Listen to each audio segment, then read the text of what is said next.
রথযাত্রা সনাতন ধর্মের অন্যতম প্রধান একটি উৎসব। পুরীর জগন্নাথ দেবের রথযাত্রাকে কেন্দ্র করে আমাদের অনেক চেনা গল্প রয়েছে। প্রতি বছর রথযাত্রার জন্য যে তিনটি বিশাল রথ তৈরি হয় বলরাম, সুভদ্রা ও জগন্নাথ দেবের জন্য, তা অক্ষয় তৃতীয়ার দিন থেকে এই রথ তৈরির কাজ শুরু হয়। রথ তৈরিতে কোনো রকম লোহার পেরেক বা ধাতব জিনিস ব্যবহার করা হয় না।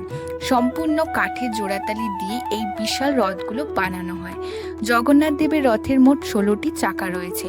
এই চাকাগুলো শুধু চাকা নয়, এর পেছনে গভীর আধ্যাত্মিক ও বৈজ্ঞানিক তাৎপর্য আছে। এই চাকাগুলো মানব দেহের 16টি কলা এবং 16টি প্রধান ইন্দ্রিয় ও প্রবৃত্তির প্রতীক হিসেবে ধরা হয়। এই পবিত্র দিনে নিজের হাতে রথ তৈরি করে এবং নিজের হাতে ভগবান জগন্নাথকে তৈরি করে বসিয়ে টানতে পেরে আমি খুবই খুশি আর কৃতজ্ঞ জগন্নাথ দেবের কাছে এই সুযোগটি আমাকে দেওয়ার জন্য। তোমরা বলো দেখি, জগন্নাথ দেবের রথের নাম কি? কারা কারা জানো? দেখা হচ্ছে খুব তাড়াতাড়ি নেক্সট ভিডিওতে। আর তোমরা জানিও আমার বানানো রথ ও জগন্নাথ তোমাদের কেমন লাগলো। কোনো রকম ভুল ত্রুটি হলে ক্ষমা করে দিও। টাটা সকলকে, জয় জগন্নাথ।